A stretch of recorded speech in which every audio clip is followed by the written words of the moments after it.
মসজিদে অ্যাপ্রোপ্রিয়েট নামাজ নাই, সব মসজিদের কথা বলছি না, ইল্লা মাশা আল্লাহ। অনেক মসজিদ এখন বাইতুন নাস হয়ে গেছে, মানুষের বাইত, আল্লাহর ঘর নাই, সূরা ঠিক নাই। এরপরে রুকু, এই যে রুকু করলাম, রুকুতে গিয়ে একটা বার সুবহানা রব্বিয়াল আযীম বলারই সময় পাওয়া যাচ্ছে না। অন্তত 3 বার 5 বার 7 বার তো বলবে, বা 3 বার তো অ্যাটলিস্ট বলবে। এই উঠে সামি আল্লাহু লিমান হামিদা, হুলিমান হামিদা কি? হুলিমান হামিদা বলে কি কোনো শব্দ আছে? এটা নতুন শব্দ বানালাম আমি একটা। সামি আল্লাহ, আল্লাহ তার কথা শোনেন। লিমান হামিদা, যে তার কথা, যে আল্লাহর প্রশংসা করে। সামি আল্লাহ, আল্লাহ তার কথা শোনেন। লিমান হামিদাহু, যে তার প্রশংসা করে। একটা অর্থ আছে তো, সামি আল্লাহ হুলিমান হামিদা। তো হুলিমান হামিদা মানে কি?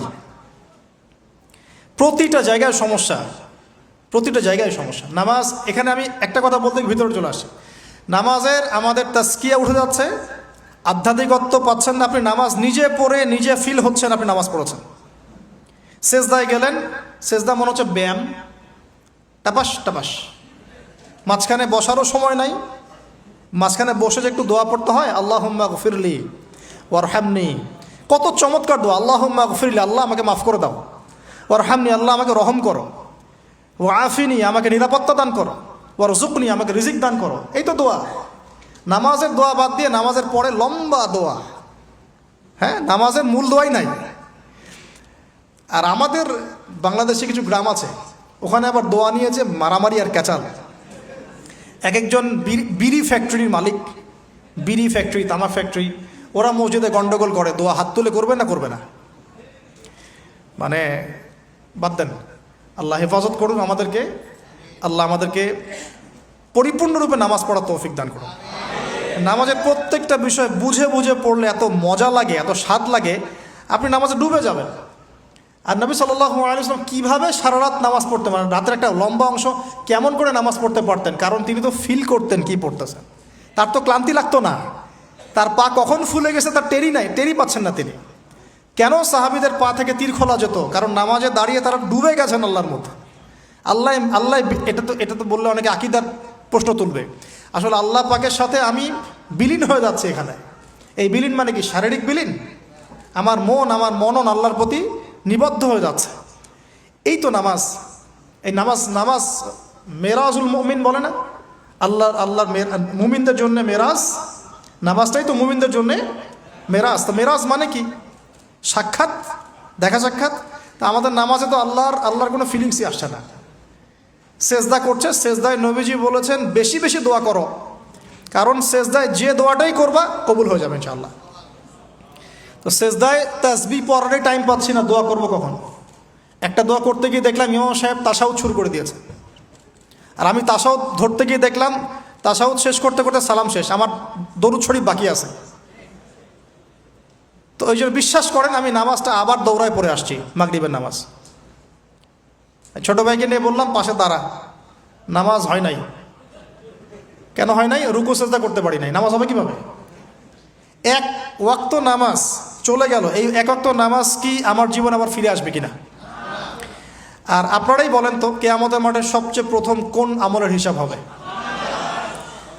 আমার এই বড় বড় কথা, দিন কায়েম, জিহাদ, এই সেই, হাবি জাবি, অনেক বড় বড় কথা, নামাজ ঠিক নাই, কি হবে?